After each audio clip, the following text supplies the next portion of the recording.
I'm Jesse McAnally. And I'm Andrew DeWolf. And I'm Brianna Jones. And welcome to Musicals with Cheese, a podcast where I try to get Andrew and Bree to like musical theater. How are you doing today, Andrew? Well, there's this girl. Oh, right? It's always a girl, right? It's always a girl. She's new in town. Everyone hates her, but everyone loves her too. And it's kind of a thing, you know. It's like we're all racist, you know. Classic. It is Paris. But we all want to sleep with this girl, you know? Bro, but I know what you're talking about. I'm too ugly, bro. I know what you're talking about. There's this girl in town. She just came into town. We're all racist. Yeah. But the problem is she's so hot, but I'm also engaged to another woman. Bro. Wait. 2 women want my love. How can I split my heart in 2? Wait a second. This is kind of like the same thing. Are you trying to get with the same girl as me? I don't know. Bree, you were actually, before we were recording, telling me that you wanted this girl and that she really, really got your boner going. However, you're like a devout Christian and a priest, and you can't fuck this girl. Wait a second. True. Are you guys all talking about the same girl as me? I don't know. What's her name? Are you guys Chads? Bro. Betas like me never get any. It's so crazy. I'm too ugly. I don't know. I think it's just about how you talk to yourself and the fact that you do whatever Bree says. So when she told you to go kidnap this girl, you just did it. I mean, what choice do I have? All right, what are we talking about? I was just talking about real life stuff, so. In case you haven't picked up what we're throwing down this week, we are talking about the French musical Notre-Dame de Paris. Cue the music, Bree. Il est venu le temps des cathédrales, le monde est entré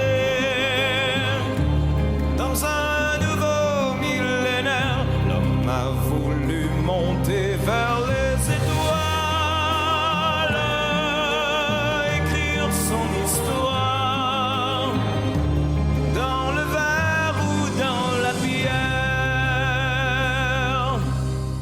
Notre-Dame de Paris is a musical written by Luc Plamondon with music and lyrics by Ricardo Cocchiante, Luc Plamondon as the French lyricist, and Will Jennings as the English lyricist. It premiered in the Paris de Congrès in Paris in 1998. Notre-Dame de Paris, according to the Guinness Book of World Records, has the most successful first year of any musical ever. The score has been recorded in at least 7 times to date. The original French concept album, which featured Israeli singer Akiano Nini, aka Noah, as Esmeralda, was followed by a live complete recording of the original Paris cast. The New York premiere was on July 24th, 2022, entirely in French with subtitles. It has been translated into 8 languages and performed in 23 countries through its producers, now prefer presenting the original French. There was, in fact, English language productions and other language productions as well. Similar musicals have faced an uphill battle to win over reviewers in their home state, but this is done well. So, the plot of Notre-Dame de Paris is: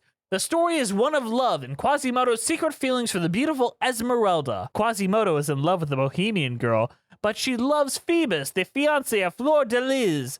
Frollo, the priest of Notre Dame Cathedral, feels uncontrolled and violent desires toward Esmeralda. Jealous, he steals Phoebus. However, the Bohemian girl is wrongly found guilty. Quasimodo manages to free her and takes her to one of the cathedral towers. Sadly, the story ends with both Esmeralda and Quasimodo dying. Spoilers. I don't know if you could tell, Frollo. And Frollo. Everybody dies. I don't think Phoebus dies. I think he goes. Phoebus does survive, but you don't actually see him at the end, I don't think. No, he's not involved. But he turns into a bad guy, so it's kind of like he still loses. Yes. Andrew, what is your thoughts on Notre-Dame de Paris and the plot synopsis? Oh my god. So, you know Disney's Hunchback of Notre Dame? Yeah, we did a whole episode on it. Yeah, take that and then kill every character at the end, and you'd get the Disney stage version of Hunchback of Notre Dame that we did an episode on. But then also add in way more sexual tension between all of the characters. Then you get the German production of Hunchback of Notre Dame. And then add in steel beams and modern barriers like police barricades. Oh, then you're talking about Notre Dame de Paris. Yeah, we made it. You got there. Took you a while, but you got there, bro. This is a pretty good one. Really? Okay, feel I'm like actually shocked to hear that. I feel like I'm all positive right now. I mean, it's not perfect. You just love the European music. Andrew's just biased against European musicals. He just doesn't like the American stuff. I straight up am, though. Like, legitimately. These European things impress the shit out of me every time. I think I like the spectacle, and it feels like Broadway shows don't know how to do spectacle anymore. Like, what is there any spectacle that you remember from a Broadway production that you've seen? Sincerely. I remember I liked, like, Miss Saigon, like, with the big helicopter. Like, Les Mis is really good. Like, I like these big spectacle shows. Yeah, like, these big spectacle shows are great, and Broadway just doesn't do them anymore. You don't like Parade, where they have a court case and then dramatic songs? Evan Hansen, where they have people on their cell phones? Yeah, Evan Hansen. Like modern shows don't have any, like, big set piece, really? I don't know.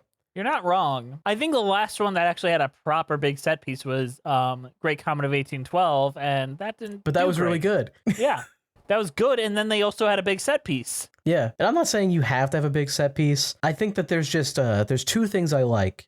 I either want a really dumb show with a huge set piece, or I want a super good and, like, tight emotional show. So, like, you know, what are the two? It's What's got the to be one of the spectrum? two. What's one on one side and one on the other side? You got, like, a Strange Loop on the emotional side, and you got, like, Les Mis on the other side. I mean, I would agree with you until we saw a Strange Loop together, and even that had a little bit of a like it the kind of final did. Scene. I was thinking, like, the ending scene is actually kind of a big set piece, and it's like, dang. I don't like, know if Dear you Evan remember. Hansen doesn't have this shit. Like, fucking No, even Be More Beetlejuice Chill. didn't even have that shit.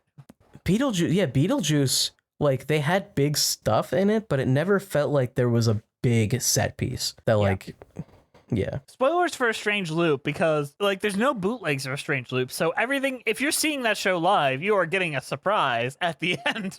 And I think it's been years since I've been surprised by, like, something happening on stage at a Broadway show. But, like, the final scene is big. Like, it warrants being on Broadway, that final scene. Yeah, no, it's really good, and I was blown away by it. But I mean, that whole show was fucking incredible. So I mean, it helps that it's, like, one of the best shows to ever be written, and then that the final scene is good. Yeah, but all I'm saying is these like European shows where there's, like, 50 people on stage at a time. Yes. And they're swinging from the rafters. Like, it's very cool. Like, I don't know. I'm into it. I agree. And this recently premiered in the US for the first time, or at least in New York, in July, which people say it's basically a replica production of every other version of it. And this is one of the most successful shows to ever hit European stage. It's a very, very popular show, and I wish I liked it more. I sincerely wish I liked this show a lot more than I do. I can kind of, like, okay, lyrically, this show is like... I can't even judge the lyrics because it's not written to be in English. I guess. I didn't hear the English version, but, like, it felt like every single song, they kept repeating the same line over and over again, and it was like, okay. Like, they're either saying asylum over and over, or they're saying, like, the Pope of the Fools over and over, and it's like, oh my god, do they have any other lines? Like, that's all they're gonna say? Okay, I kind of prefer that to what you get. So they had a production of this in London where they just basically, most of the cast is Quebec French speakers as opposed to, like, proper, like, French speakers, so they could speak English as well. So they bring most of the cast in to do the English dub for London. And Will Jennings, who did the English lyrics, the lyrics are cringe as fuck, bro. They're really bad. Like, I know the subtitles are hard to read and, like, a bit of a pain, but they're bad. So I grew up. So back when I was XX Jess World XX, I listened to this show to try to compare it to the I like Breeze like side eye when I said that. Had to look at the lyrics in the show through your circular sunglasses that you wore indoors. I have them literally in grabbing distance. Hold on. I can't believe you still have those. They're over. No, I would have thought that you would have thrown those into, like, a garbage disposal after what happened with XX Jess World. What, did he get canceled? So much drama. My goodness. No. No, I still look back fondly on those days because they taught me filmmaking before I went to college, and I was better than everyone else. Bree was there; she'll back me up there. But I was I'm a listening YouTuber. Hi, I'm Jess of Jess World. Come check it out. Rule of thirds, I think you mean I should be in the center of the frame at all times, like Doug Walker taught me. Motherfucker, I always had space on my left and right side so I can punch in and put something on my left or right side. So no, you're wrong. Okay. You, on the other hand, put yourself dead center of your couch so that you could be just like Doug Walker. I went to the Doug Walker School of Filmmaking. Which is basically like getting negative filmmaking experience. It is exactly that. But either way, back in those days, I was comparing this to the German production of Der Glockner von Notre-Dame because at the time there was no American production of that. And I kind of liked, and they did a London recording and they translated all the lyrics that were once in French and beautiful into English. And it sounds like your quarterback on your football team at your local high school was asked to just say words. So what turns into this beautiful French poetry turns into like, torn apart, I am a man divided. I'm thirsty. Well, that sounds beautiful in French, but if you put it into English, it sounds really dumb. And then other times they just turn it into horny, like Belle. Like they use this very poetic language to describe their feelings. Even you would agree in the song. It's like she's like this burning sensation deep in my soul that it destroys me inside. The lyrics in in English are she dances naked in my soul and sleep won't quell, and that just sounds stupid. Yeah, it's like they did a direct like Google Translate and they didn't like make it poetic in any way. Yes, it is very stupid. And Bree, please play a little bit of Belle in French and then play like the London version where they do it in English. It is just so much worse. Ma destinée, laissez-moi vous être infidèle avant de vous avoir mené jusqu'à l'autel. Et l'homme qui détournerait son regard d'elle. My promised one, please let me one time be untrue before in front of God and then I marry you. Who would be the man who turned from her to save his soul? To be with her, I'd let the devil take me home. Oh, fleur de lis, I am a man who knows no law. I go to open up the road. So Josh Groban actually did a cover of the song The Time of the Cathedrals, and he sang the French version because he knew the English lyrics were too stupid. Like it feels like there's too many lyrics, weirdly. Like, let me see if I can find the lyrics real quick. The Age of the Cathedrals. Okay, so it's like very pretty in French where it's like, Je lis all the cathedrals. It feels like it belongs, where it feels like there's too many words in the American version where it's like, from nowhere came the age of the cathedrals. It just feels like you're just adding words into a phrase that doesn't belong there. Well, that's just that's just a consequence of how French works versus how English works. I feel like, and yeah, they should have done more of a translation to like make it poetic. Yeah, I feel like just getting like I don't know the English lyricist Will Jennings, but I don't think he's like the best person for the job. He feels like Glenn Slater. And what else has he done? Not much. Yeah, he's just a lyricist that comes in and fixes like foreign language songs, it looks like. He was born in 1944 in Kilgore, Texas, and he wrote the lyrics for My Heart Will Go On, so maybe he is more than just a nothing. Are the lyrics to My Heart Will Go On that special? Near, far, wherever you are. Yeah. Well, let's talk about the positives, because I feel like there is enough positives. Yes, to there talk are. about. And also I do kind of want to compare it to the US Disney production as well. Okay. So the staging's kind of impressive. I do think the show is overall a little bit dark. Like lighting wise, it feels like they could have maybe used a little more lights, but I guess it is a dark show, like tonally. What do you think? I mean, If there's variation in the storytelling as well as the songwriting, I'd be more okay with it. Like, it's the problem I have with the Finding Neverland musical, which we should do more sooner than later, because I'd love your thoughts on that, where every song thinks it's the 11 o'clock number, which makes it so that none of the songs feel like the 11 o'clock number. Every song feels like it should be the most epic song in the show, and therefore none of them feel very epic whatsoever. Yeah, it's a lot of like heavy like rock ballads.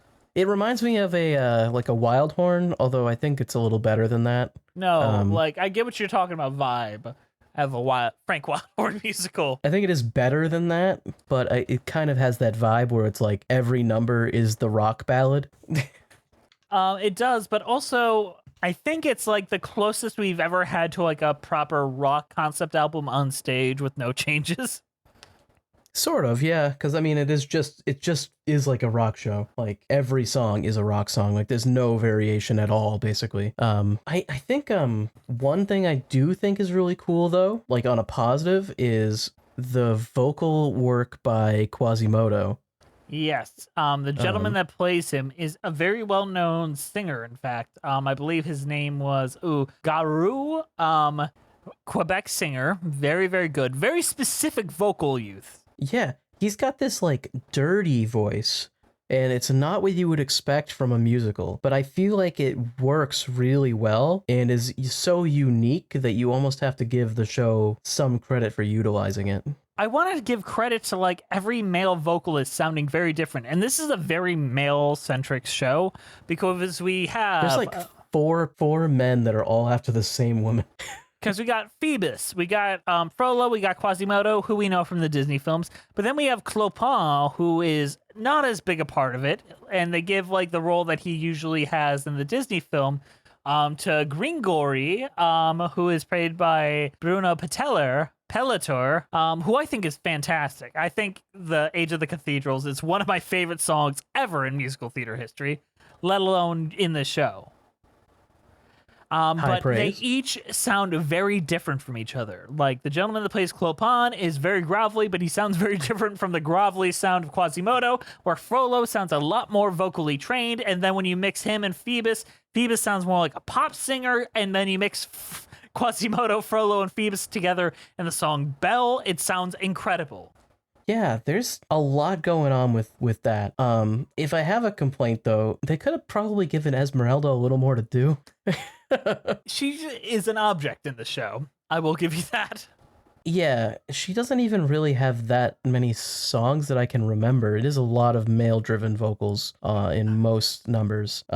She is very much just a prop, and some of the story stuff feels a little weird. Like, I feel like they introduce Quasimodo and he's like immediately talking about how he's in love with Esmeralda, and it's like, do you even know who she is? I don't remember them meeting. Quasimodo, like, I think it's appropriate that they take the original book's title, which is Notre-Dame de Paris, which is just like about how awesome Notre Dame is, because it is an ensemble story in the book. I'm not saying the show Quasimodo should be the main character or anything. I remember him already being like in love with Esmeralda, and I don't even remember them meeting or anything. It's just like, that's one of those elements that makes this feel more like a concept album than it does a full stage show. Right? Yeah, because it's like you're just supposed to already know, like, oh well, he's just a character who is in love. And like, not to preempt reviews too much, but that comes up later too. So like, and I can tolerate it a little bit, but it feels, moments like that feel like they're leaning on like knowledge that the audience already has. Like it's like, oh well, you've seen the Disney movie, like you know what's going on, or you've maybe read the book or heard the story, like you know what's going on, like we don't have to explain anything. You know. I do want to bring up, so when this premiered in Great Britain, it got mixed to negative reviews when it came out, and it's one of those rare times where the producer spoke out against the reviews. And I do want to read a little bit of what he said in response. Oh, don't do this. This is always a bad look. Like, you cannot make this look good. Even if you're correct, you can't make this look good. So he said, "This is not a musical, but a rock show with a strong storyline. I think it is difficult for dramatic critics to have to understand everything from Shakespeare to Harold Pinter to understand that." I mean, that's not really, because it is a musical. Like, you can't tell people that this isn't a musical. But I get what he's saying, though. I get what he's saying about, like, I do this is a kind of rock understand show. it.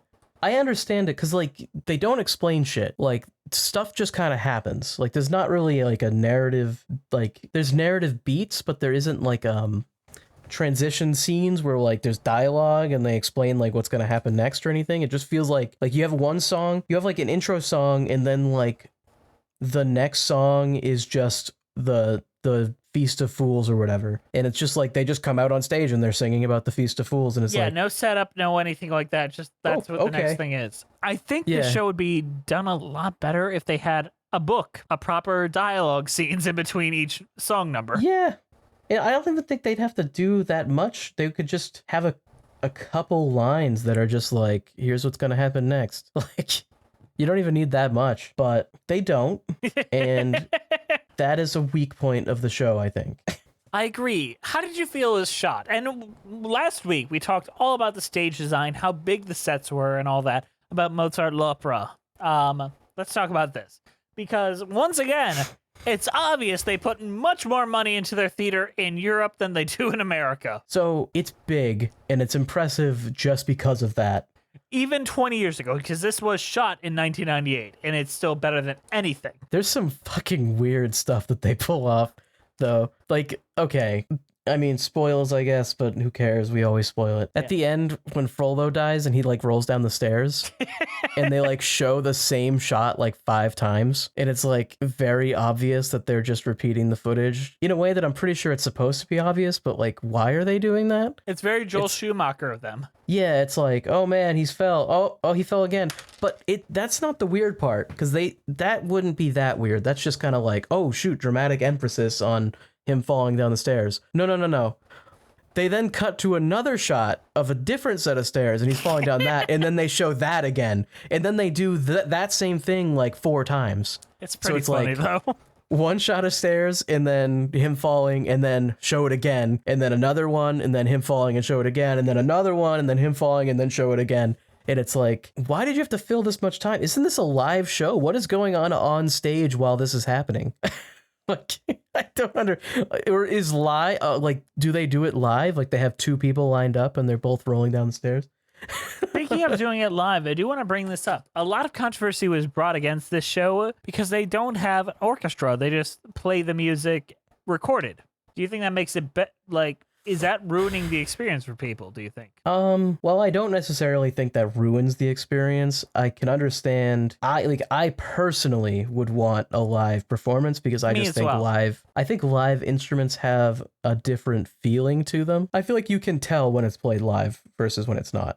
That being said, if you have a big orchestrated part, I can understand having like backing tracks that play along with a smaller set of instruments. Like, say you pre-record like violins and shit like that, and then you have like drums and guitar and piano live or something like that, and have a backing track that plays along with it. But you're saying they pre-recorded everything and just the whole thing was, I don't think I like that. I'd be against that.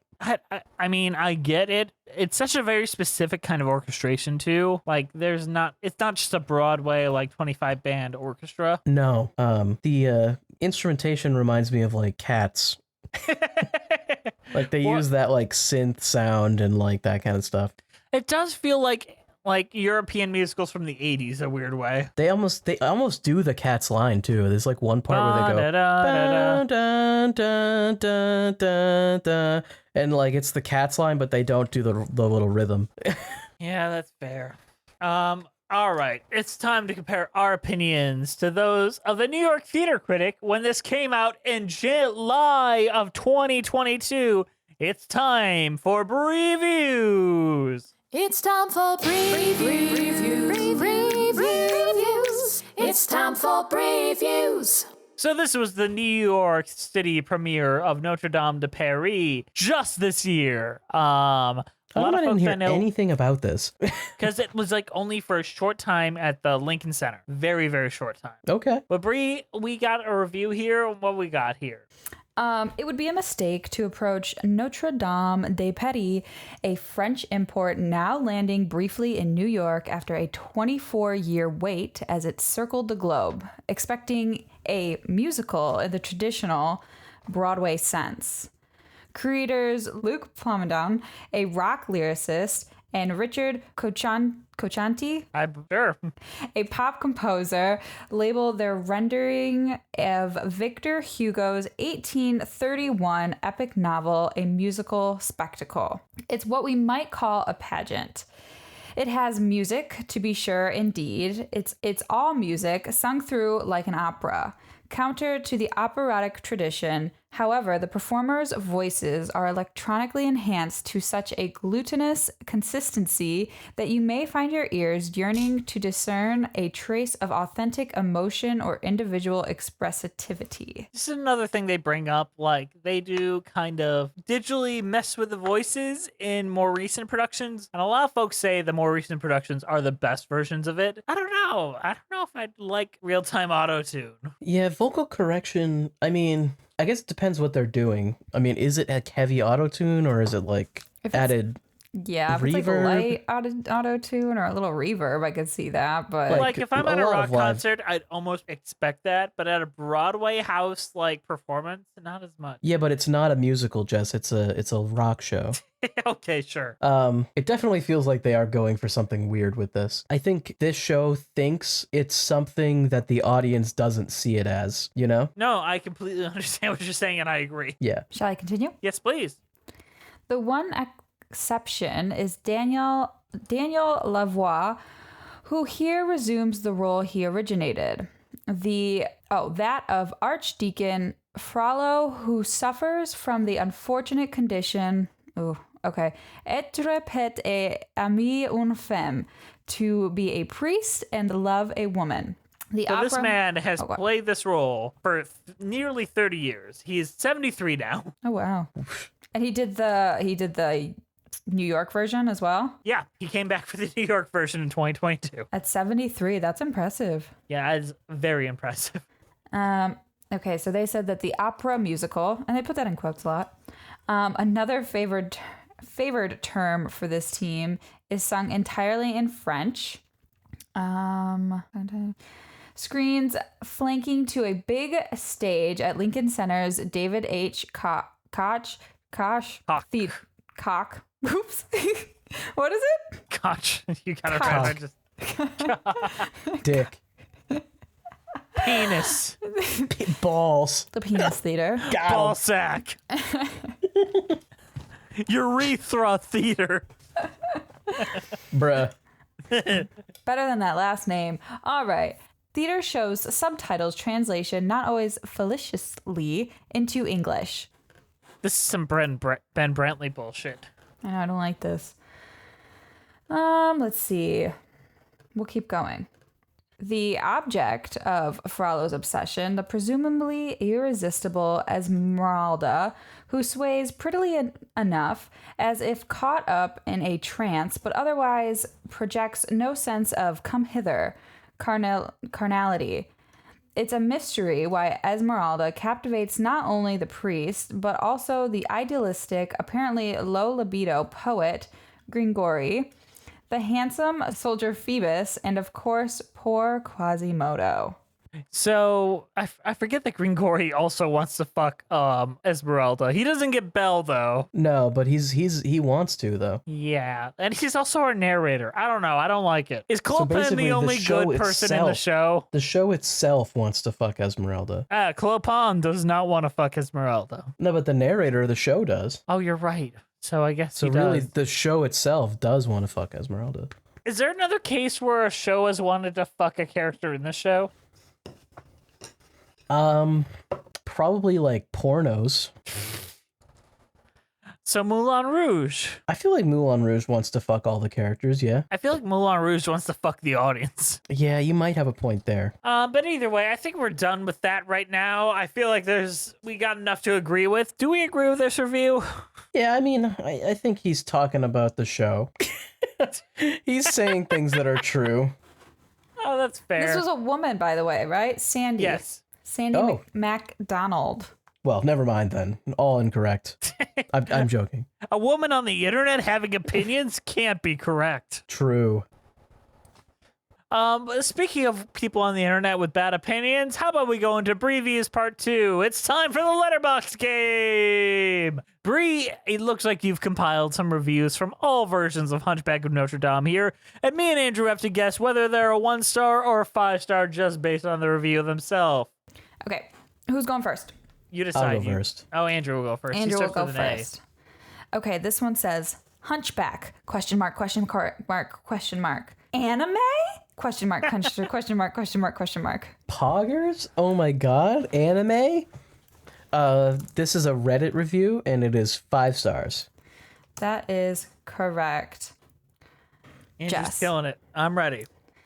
This fucking guy gets a boner and makes it everyone else's problem. Join the club, asshole. Everyone in this place thinks Salma Hayek is hot. I mean, we just talked about Salma Hayek in our last episode. Wait a second. Did Quentin FIFA? Tarantino write this review? I want to drink wine down her feet. I want to lick her toes. People are going to take that quote out of context. But that sounds Or like in context. that sounds like a 1-star review. That is a 1-star. All right. Andrew, whose religious trauma are we processing? Well, it seems like it's mostly Victor Hugh societies. Let's see. 1 star. That is correct. Okay, Jess, I'm ready. let's make a Disney movie about ethnic cleansing. Question. You mean Pocahontas? I'll give that a 5-star. It sounds ironic. That is a 5-star.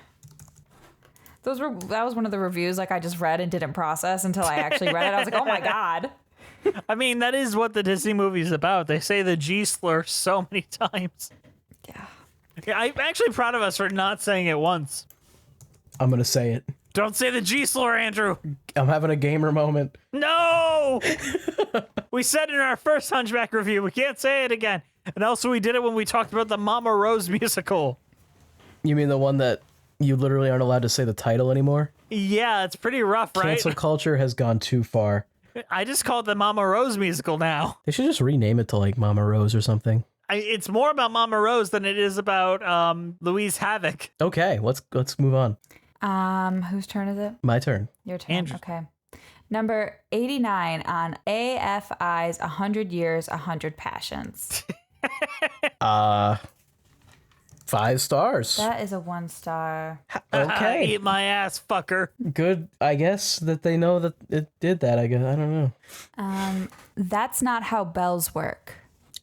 That sounds like a 1-star. They seem really pedantic about spells. All right, that was a 1-star. This one says, should have just been called Esmeralda. That's actually Jess fair wrote for this one, every yeah. adaptation of the show. I feel like a 1 star. That's a 1-star. Frollo was so horny, he burnt down all of Paris. ... What a simp. True. That is very true. 1 star. That is a 1-star. Okay, the next one is, let's see. I want sexual lust. I want genocide. I want heavy religious overtones. Oh, and there's going to be a George Costanza. George Costanza This is the Disney one. gargoyle, for the kiddos. And that was in quotes. And then it's dash the Disney executive pitching this movie. 5 stars because all of that is true. That is a 5-star review. George Costanza, Gargoyle, is the best character in all of Disney canon. You are incorrect, but I love you anyway, Andrew. Oh, come on. That song is amazing. It's so amazing that they cut it out of the stage version. That's because the stage version is worse than the movie. They did keep it in the German production, and it actually kind of works there. All right. So Jess, I'll give you one more, and then we'll do one more round. Okay. This one says, this role must have given Lon Chaney some back problems for sure. That sounds like a 1-star, because back problems aren't fun. That is a 1-star. All right, last round, Andrew. Okay. This one says, in all caps, the bell is more beautiful, ... on the inside. I think That that's is from the- Hunchback too. That is Hunchback 2, and that is the moral of the story.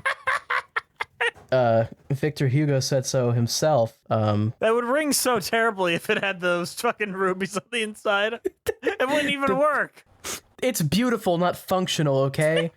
I'm beautiful, but not functional. I got the cancer. 5 stars. 5 stars. That was a 1 star. Oh, damn. They weren't talking about the movie, how it's an ugly movie, but it's beautiful on the inside? I don't think so. Who won, Bree? You have one more to answer, and then I'll tell you. Okay. I mean, I feel like I've got ahead that even if I got this answer wrong, You I'd did still win. probably win. Okay, You that's the did. question. It's Oh Lord. That sounds 5 like stars. 5 stars. That's a 1 star. Oh, I still won, Andrew. You still Lick won, but my- only by 1 point. Lick my taint, Andrew. All right, Mozart. Chill out. Lick it.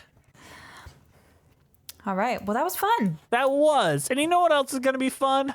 This mid show. Hell yeah, it is. We'll see you in the mid show.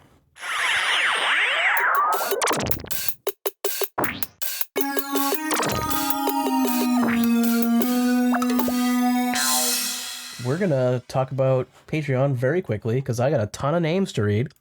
Yes, you do.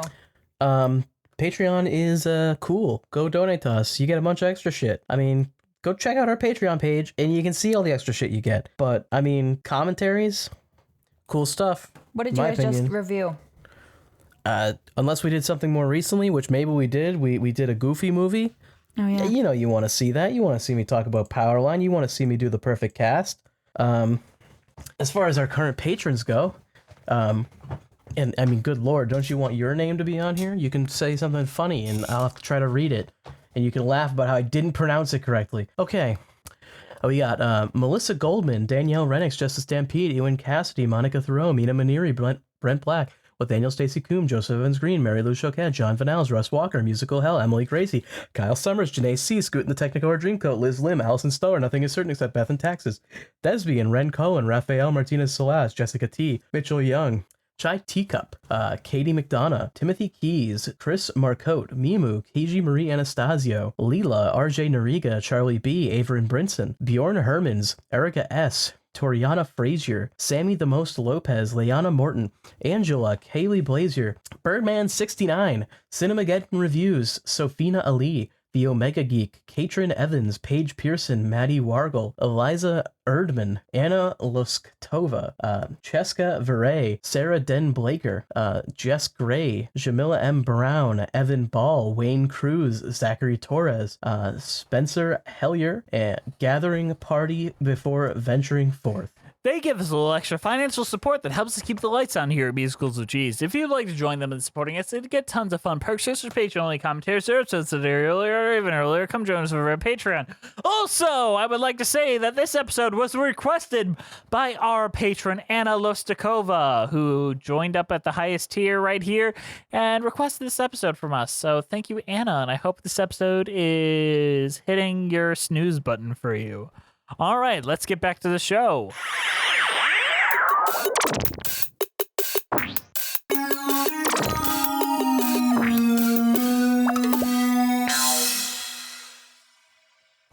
We said we were going to compare this to the Disney version, the stage show. You're right. We never did that. You want to do that really quick? I feel like you Yeah. had something to say there.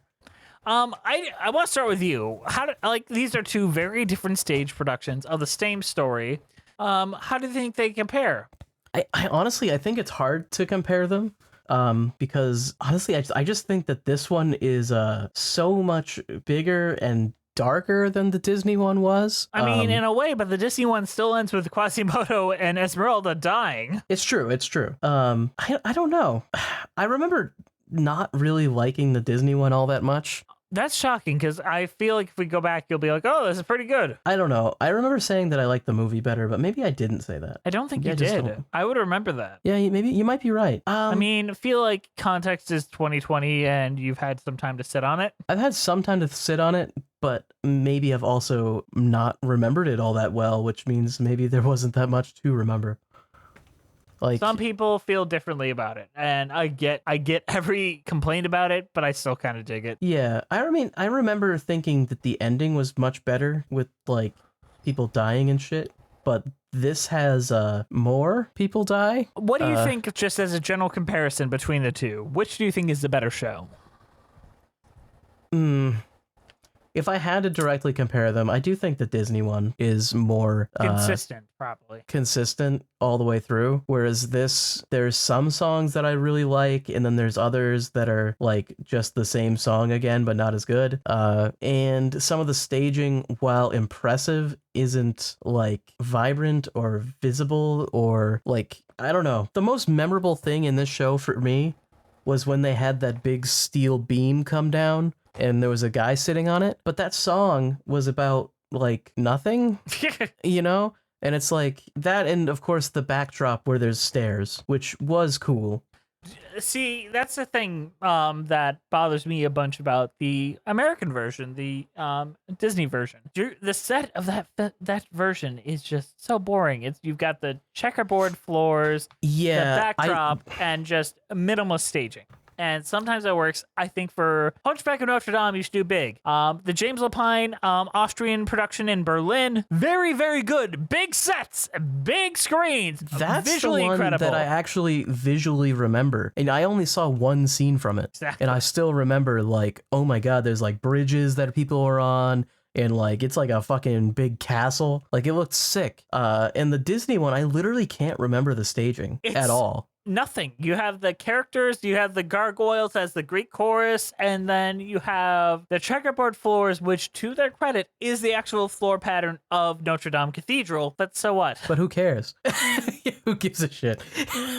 That being said, though, the staging of this isn't that memorable either, other than the big big. tower and the It's steel very beam. big. But it's just like they have like police barricades and they have pallets, like wooden pallets to carry stuff, and it feels like they have a couple props from construction sites, and outside of that, they don't have that much going on.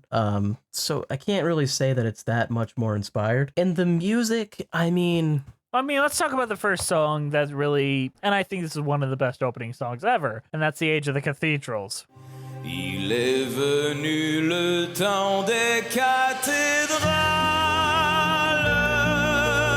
le monde est entré dans un nouveau millénaire. L'homme a voulu monter vers les étoiles, écrire son histoire dans le verre ou dans la pierre. yeah. So that's the thing. The opening song of both the Disney one and this one are like the best song immediately. Yeah, see, the Disney one, I actually really like the one for the animated film. I think that is great. Do you remember the opening number for the stage version, the American stage version? No? Is it not? They don't do bells right away? They do, but they change it significantly. So instead of Frollo murdering Quasimodo's mother in cold blood... Oh, yeah, that's right. They get rid of that whole middle section, don't they? Yeah, it's just Frollo's brother dying after getting a Romani person pregnant, and then... Yeah, I gotta dock points for that. Yeah. I feel like I gotta dock more points for that. It doesn't hit the same beats as the animated film, which is why, once again, the Berlin production is better because it is just a recreation of the Bells of Notre Dame from the movie, but on stage. The Bells of Notre Dame in the movie is like so fucking good. Like, it's probably the best opening song, probably even better than this. Although this one is pretty good. Yeah. So I don't want to damn this with faint praise just because we're comparing it to the Disney version. I think the song in and of itself is great. Josh Groban's even sung a cover of it in French. I just think this is effective at setting the tone, setting where we are in the storyline, where we are in history, and it's just a catchy song, probably the most memorable song out of everything in the show. Yeah, I mean, there's a couple songs at the beginning here that are all just kind of good. This song really sets it off at a good pace, and then the refugee song, which they do a couple times in the show, is pretty memorable as well. Yeah, but they just okay, it's one of those translation things. So to hit the same amount of syllables, they change it to the refugees, and I think in the original French it means the asylum. Yes, which isn't the same. Not even a little bit. They're calling for sanctuary. Yes. Which is not what it means when you say the refugees. Not even a little bit. So it's a lot of Bad- the American lyricists not understanding what they have. Yeah. And just But we're not talking visually, about that. I mean, I watched it in French. and just visually, what's going on in this scene? They're standing near pallets and dancing and singing about how they want asylum. And Clopin, who you might remember as the Greek chorus from the Disney animated film, sings this. And I actually appreciate his presence in this show as just the voice of reason and leader of the Romani people. I feel like this show, if I'm gonna give any big praise to it, really does effectively show the Romani people as a sympathetic culture. Sadly, he also gets killed. Yes, he does. Because everybody dies. Everyone in this. dies in this except for like Phoebus, who deserves to die. Yeah, although I think Phoebus, you could say, lost his soul, which is maybe a fate worse than death. Nope.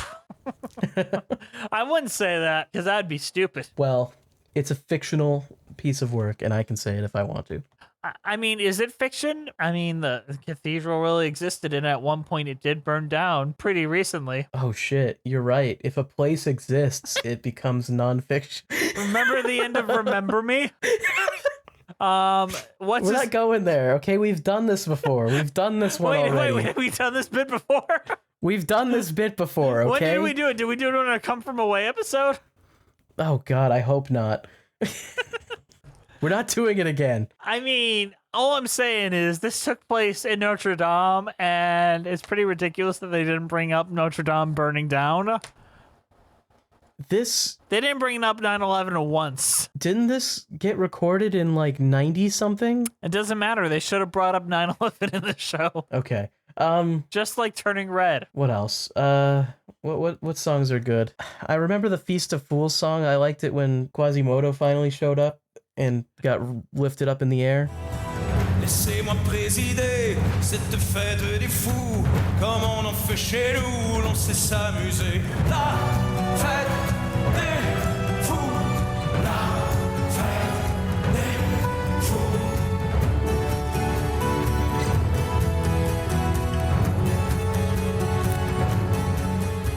Visually, I think Quasimodo is striking.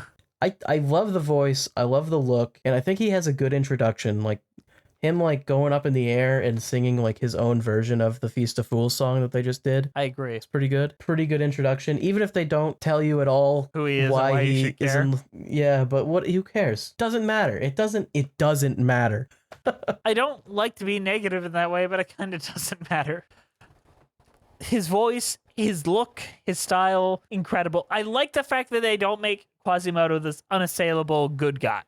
No, he's kind of an incel. He's got the I'm ugly and unlovable like kind of You know, the ranting thing going on. You know, the look on my face at all times. Yeah, like he's a real beta. He's a real old Complains Jess. about all the chads, you know? But I mean, everyone kind of is. I mean, we have to talk about Belle, which is one of the hit songs from this show, where Phoebus, Frollo, and Quasimodo all sing about how they get big boners from Belle or from Esmeralda.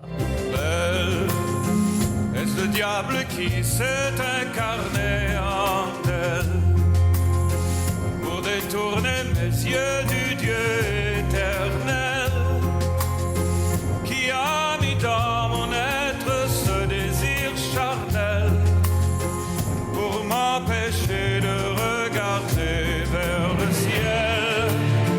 Elle porte en elle le péché originel. La désirer fait-il de moi criminel? It's only a shame that the final lover doesn't get to be in this one. We couldn't have a 4-part A quartet. with Gringor. Yeah. But this one is pretty good. And they're all complaining about how they all love Esmeralda, but really Esmeralda only likes Phoebus. And even then, Phoebus only kind of likes her in a weird way. He's still got a girlfriend where it's like, I got a backup girl, so whatever. Yeah, his actual thing isn't that he is like in love with Esmeralda. He's just like, well, I kind of like her, but like I don't got to deal with that. You know? I mean, I prefer like the actual one-to-one Google Translate lyrics of Bell to the actual translated lyrics we have from the William Jennings of the London cast. Okay, well, what? Give me a comparison. It's easier to find a translation of the lyrics than to find the London version, weirdly enough. Okay, so in the translation version, what golden treasures lie beneath her G-word dress? Will Notre Dame attend my prayer? Will my will profess? And yes, he the man who'd lock her up and claim her bed. Not even God can save him now. I'd hang him dead. Oh, Lucifer, I'd call you to attend my prayer. I'd sell my soul for my fair Esmeralda. All right, so that was a direct Google Translate, basically, of what the lyrics were. Here's the English translation of that same thing. She dances naked in my soul and sleep won't come. And it's no use to pray these prayers to Notre Dame. Tell who'd be the first to raise his hand and throw a stone. I'd hang him high and laugh to see him die alone. Oh, Lucifer, please let me go beyond God's law and run my fingers through her hair, Esmeralda. Honestly, I still think the Google Translate French lyrics rhyme better even. Oof. You're really not digging this William Jennings fella. I mean, I grew up with his lyrics. Like, that was the version I listened to the most. So it's the one I'm used to. So this is not just even me like, oh, I'm used to it the other way. It's just me like, hey, I think these are just generally better lyrics.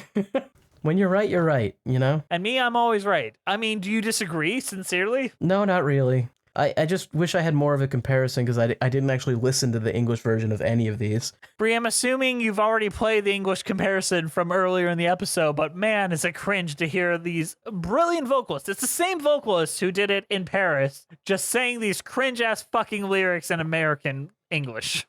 All right, Jess, pick one more song. What are we covering? One more song? Is that all I get? You get one more, and then we're talking about Dance Esmeralda. I want to talk about Torn Apart. Déchiré, je suis un homme dédoublé, déchiré. Entre deux femmes que j'aime, entre deux femmes qui m'aiment. Est-ce ma faute si je suis un homme heureux? Une pour le jour et l'autre pour la nuit, l'une pour l'amour et l'autre pour la vie, l'une pour toujours.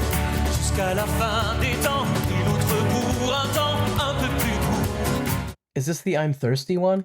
No, this is Phoebus's big number about it, torn apart. I am a man divided, torn apart. Two women want my love, one woman want from love. Let me guess, you just want to talk about this because the English lyrics suck. Yes. One for day, the other for the night. One for light, the other for the night. It's like actual Frank Wildhorn now. It really is. And this song is the moment. Okay, so I watched the original French version, and then just on a trip, I turned on the English language version. I'm just like, this is really cringy. Things that sound just normal and fine in French sound terrible in English. Yeah. I don't know why. This one specifically feels the most one for day, the other for the night. That's bad lyrics. Yeah. I mean, it's basically the same thing in French, but it sounds prettier. French, I mean, it's a different language, though. When you directly translate stuff, it doesn't have the same meaning. I want to see if there's a comparison. Languages don't work like that. I am a man divided, torn apart. I want two women's love. Two women want my love. I don't know how to cut my heart in two. Okay. I remember the lyrics fairly well from someone just riffing. One for day, the other for the night. One just for now, the other all my life. One for always until the end of time. The other will soon find my love won't stay. That's bad. What the fuck? And he just screams a lot. And that's the chorus. One's honey sweet, the other one has a bite. One's heaven sent, the other one rules the night. And to the one I swear my love is true, and the other one I break the rules. Yeah, that's a yikes, bro. We gotta fix these. Can we hire somebody to fix these? Bree, what's your pitch for different lyrics? Torn apart. Give me a pitch. You're putting me on the spot. Torn apart, you broke my heart. That's good. Torn apart. That's not... You broke my heart. That's not what the song's about. What's it about? It's about two women wanting his love. How could he split his heart in two? Oh, torn apart. You split my heart. There we are. I All actually right, kind of like that. I don't know if this isn't working. This isn't. One wants We're to gonna have to find suck my someone dick, else. the other one wants to marry me. One wants anal, the other one wants children. All right, Jess, you're also off the job. I'm gonna have to find someone else for this. Brent, talk about- Brent, what are you doing? Brent's not gonna do this. He's too good Can for we this. talk about Dance My Esmeralda?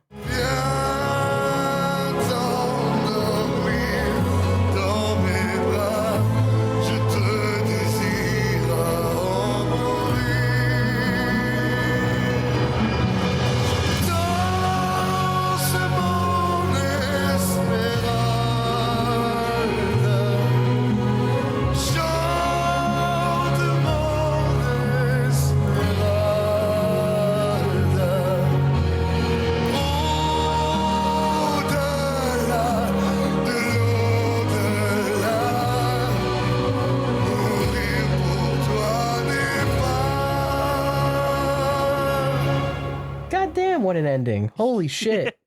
Please He explain. fucking- All right, Esmeralda dies, Yeah. and Quasimodo comes out and is like, give me her corpse. I'm gonna fucking sing my heart out to it. Yeah. And it's just really good. I don't know. I will say the Disney one goes a little harder where he says, I'm going to crawl in her grave with her and our bones will be mangled into two. I mean, that's great and all, but does he scream out, Dance My Esmeralda? No, he doesn't. You got a point there. I'm so stupid. I should kill myself. Just so fucking dumb. Unbelievable. Yeah, I just really liked it. I just thought it was great. No, I think it's great. And the performance by the gentleman that plays Quasimodo, fantastic. I mean, it's just the best part, and I almost feel like everything I liked comes back to that. But I mean, you don't like when Frollo falls down the stairs a bunch? I do like when Frollo falls down the stairs a bunch. But you know who pushed him down the stairs? Quasimodo. Quasimodo. I mean, what's the better death? Throwing Frollo off of a fucking tower to hellish fires down below, or pushing him down the stairs? Pushing him down the stairs, because there's comedy, Plus there's tragedy. drama, there's tragedy. It's all there. They should have had him sing while he fell down the stairs, though. I'm falling down the stairs, j'ai chocolat bleu. I was just thinking maybe just like a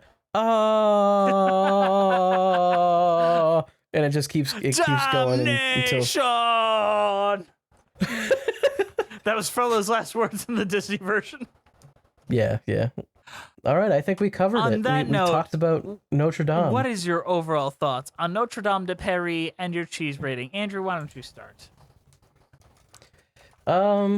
So I guess I'm a little more mixed than I thought I was, but I feel like I went into this thinking I'd be more positive than I was, Not everything can be Mozart the opera. but I'm gonna still say I recommend. I think that this was still good.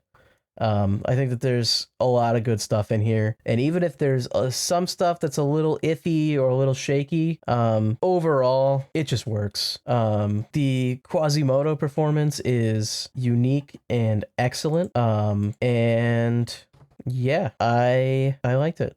That's hot. What's your cheese rating, sir?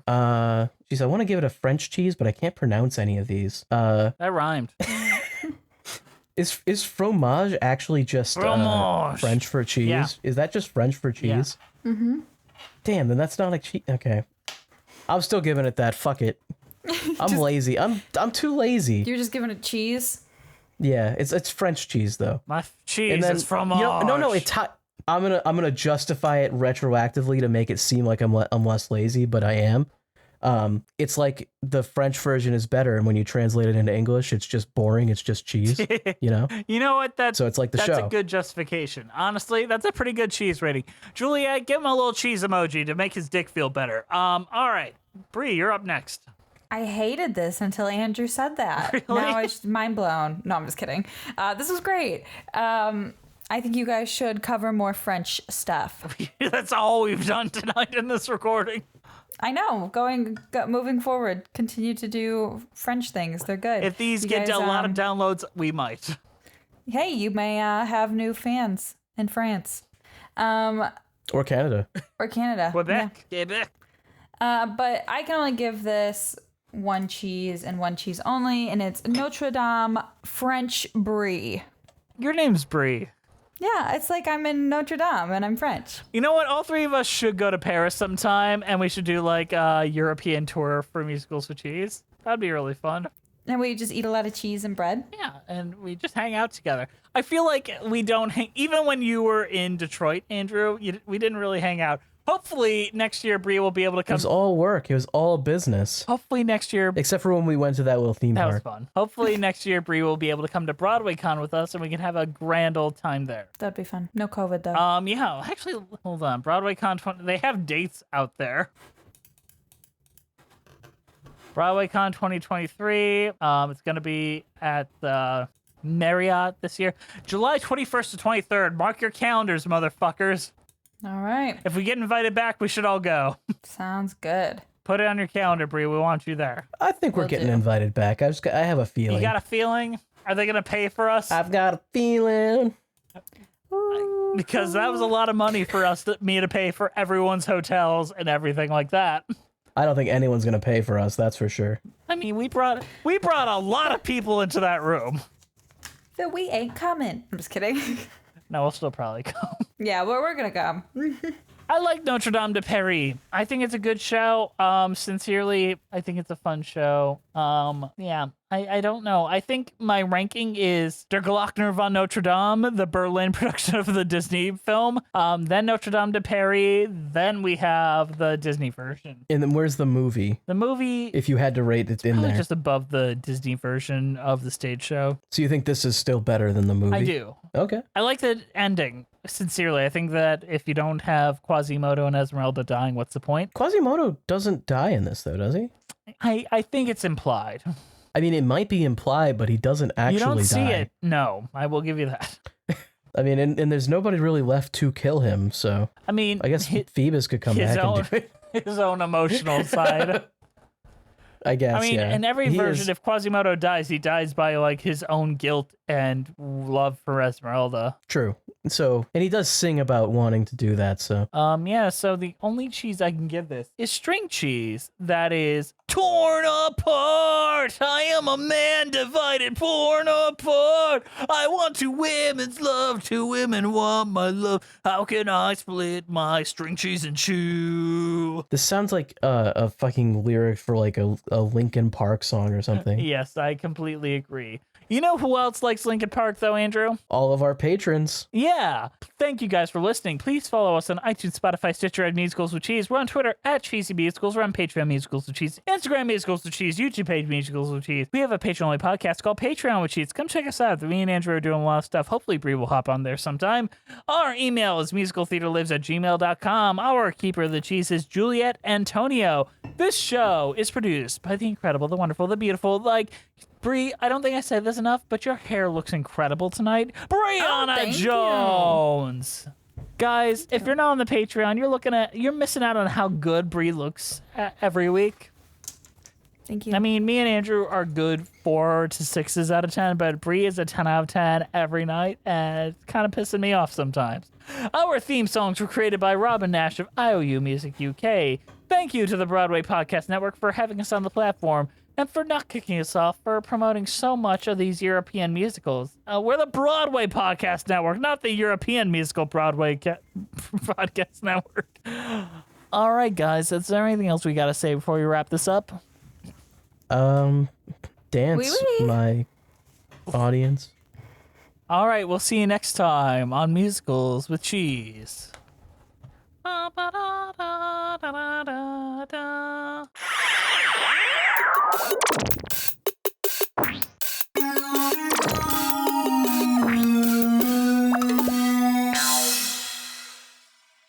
What golden treasure lies beneath her blonde dress? Will Notre Dame attend my prayer? Will I profess? Yes, and he the man who lock her up and claim her bed. Not even God can save him now, I'd hang him dead. Oh, Lucifer, to you I call my attend prayer. I'd sell my soul for her, my fair Esmeralda. Or should I do the actual English lyrics? Hold on. She dances naked in my soul and sleep won't come. And each night I pray these prayers to Notre Dame, oh Lucifer.